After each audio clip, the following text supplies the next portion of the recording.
On the agenda tonight, we're going to be comparing the voice of Pastor Bob Joyce with that of Elvis Presley.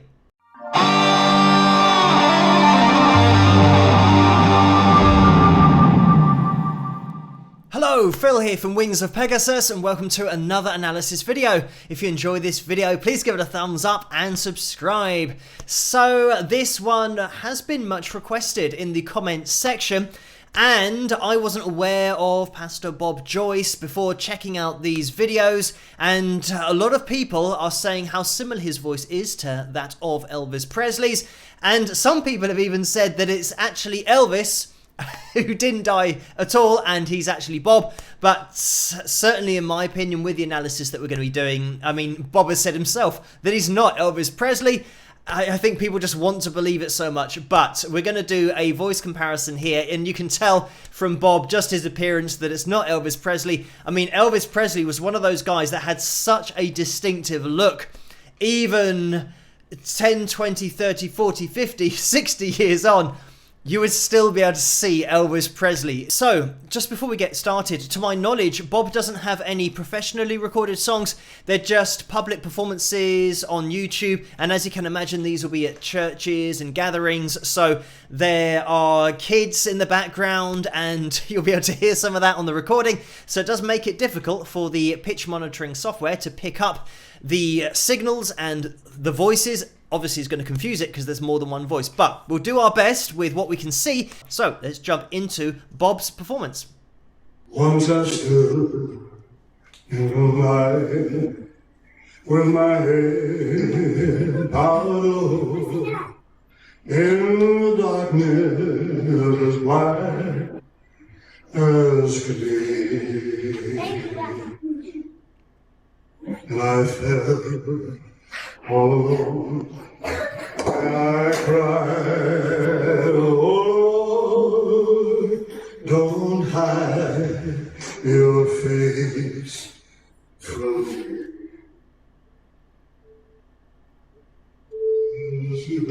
Like a king I may live in a palace so tall, with great riches to call my own.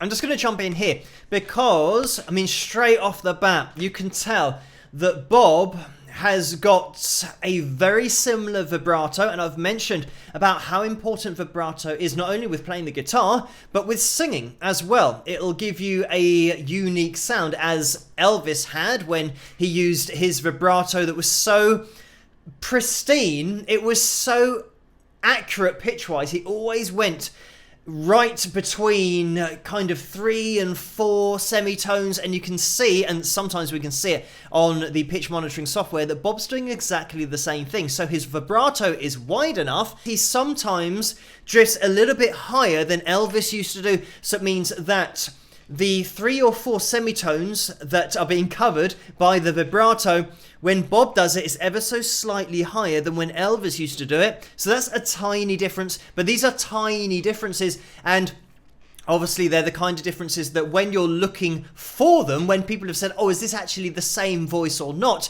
you can start to find differences in the voice. Another thing to mention, just before we jump into Elvis singing My Way, and that's going to be the isolated vocal as well, Elvis's vibrato was almost mechanical with how accurate it was with the waves being repeated. When I'm talking about a wave of vibrato, when you have the wave slow down, it'd be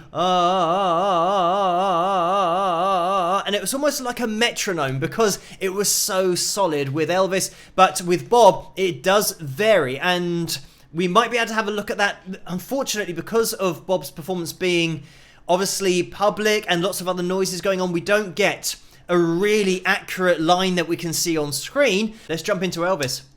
And now the end is near, so I face the final curtain.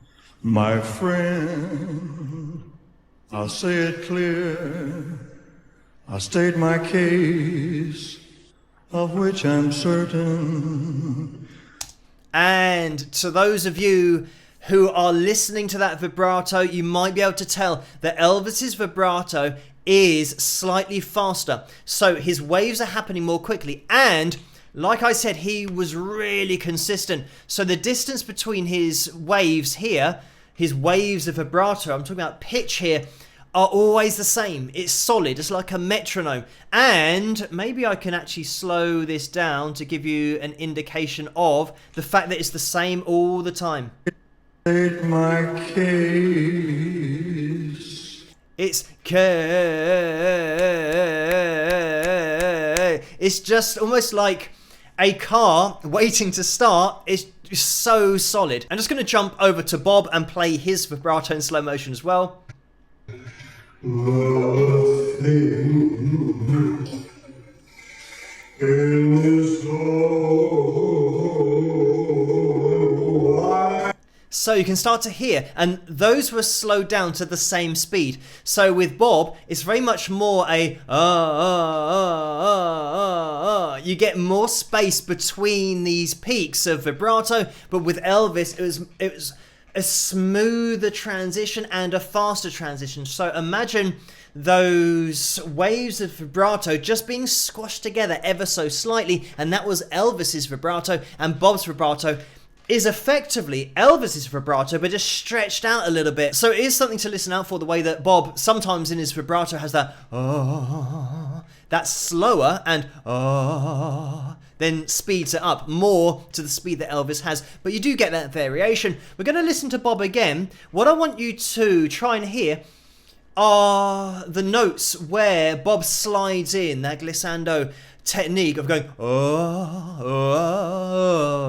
and sliding up and down. He doesn't do it like that, but he does it, I think, more than Elvis used to do. Even though Elvis used to do it quite a lot, Bob does it regularly, and you might be able to see the line going all the way up. Our graph that we've got here, our pitch graph, just that vocal line. Watch it ascend and descend. Once I stood. And that's a good example there, right at the beginning. Really slower vibrato there. With my head out low, in the darkness wide. See, we're still slow vibrato-wise here, and look at this massive slide we've got going into our destination. As could be, and I felt all alone, and I cried, oh Lord, don't hide your face from me. So we're still quite slow vibrato-wise. Like a king I may live in a palace so tall, with great riches to call my own. Maybe sped up a little bit there. But I don't know a thing. That's a great example there of the difference in timing. The way that we sped up a little bit, and then we had this definite slow down of just the gaps between rather than and getting that faster wobble. Let's have a direct jump back to Elvis to have a listen to him. What I had to do, and saw it through without exemption. Listen how much faster that vibrato is. So, definitely two different singers, but really similar with tone, considering that Bob's recording isn't that great, and we've isolated the vocals. Really similar tones.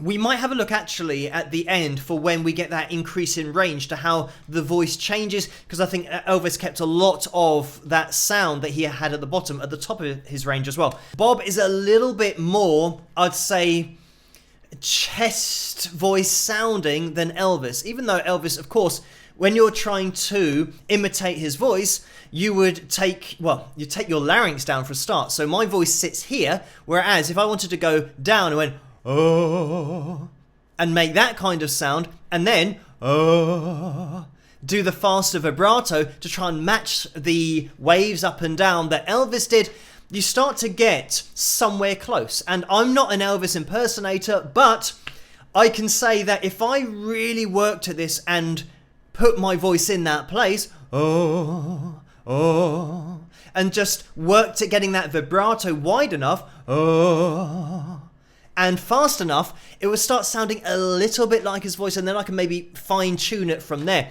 There's no doubt that Bob is hugely influenced by Elvis, and you can't blame him for that because of Elvis's voice.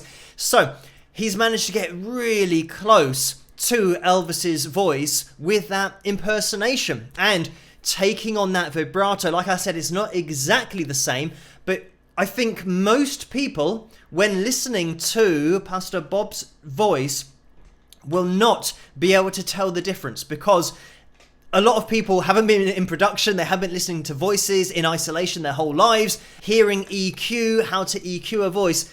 A lot of people won't have that experience. So because the difference is minimal here, when we're analysing it, of course, everybody listening wouldn't be able to tell. But I can hear that slight difference, and you could argue we're listening to a live performance by Bob that it has feedback going on. You can hear it on the mic. It's not a very good recording, but just going on the two recordings that we've got, I would say that, yeah, Elvis had a little bit more in that middle range, in that mixed voice place, and as he ascends, he manages to keep a lot of that in the sound. I'm just going to take it to the end of Bob's performance just to hear him ascend in range a little bit, to see what those notes sound like up at the top.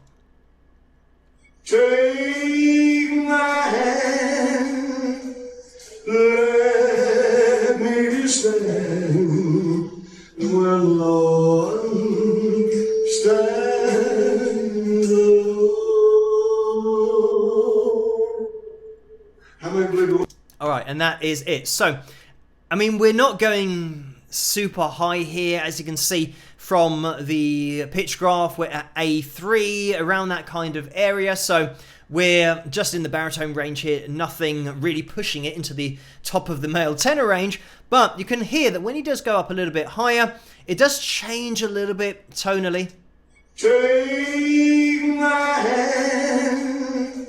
And then he gets into more of an airy sound, so he goes, take, and it changes a bit from, rather than having that, oh, and keeping the take, which I think Elvis had more of in his voice. When he went up, he had this, oh, take, oh. He still had that lowered larynx sound to his voice pretty much all the way up to the top. He was so totally consistent, and when he came in with those higher notes, he got that rasp in his voice as well. And it sounds like here Bob's voice gets a little bit cleaner, and I'd say it sounds like it gets a little bit thinner as he ascends and doesn't have that body in there.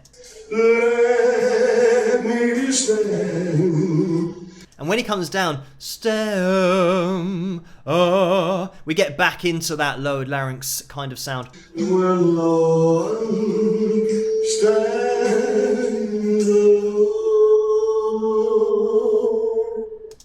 And there we have it. Right, let's take it down to Elvis. I'm going to take it all the way to the end chorus. Let's see what's going on here and see if we can get some higher notes going on. We can already see, actually, that he's hitting some higher notes because we're at the C4, D4. Only feels and not the words.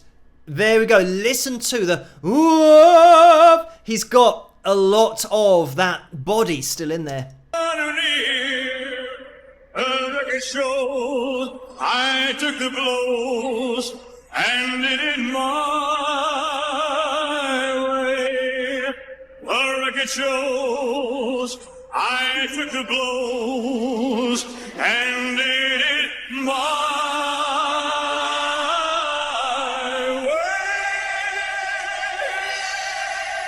way.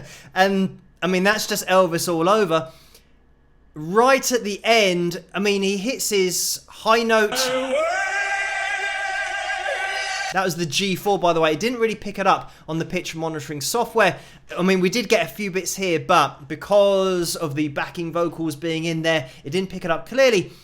but it shows you the range, because this is now proper male tenor range, and he still had that body in his sound, going from that my up, and you can hear there's some body in there. Even when we're getting up, I mean, the top end of the male tenor range is A4, but you can hear in Bob's voice that it doesn't tend to have the same sound as he ascends as Elvis, but he's got a really similar mid-range, especially when we compare between the two. A lot of people will think that it sounds really close. So with all of that said, you could even say to Bob, if you wanted to sound even more like Elvis Presley, speed up your vibrato ever so slightly. The pitch that he's covering is pretty much bang on.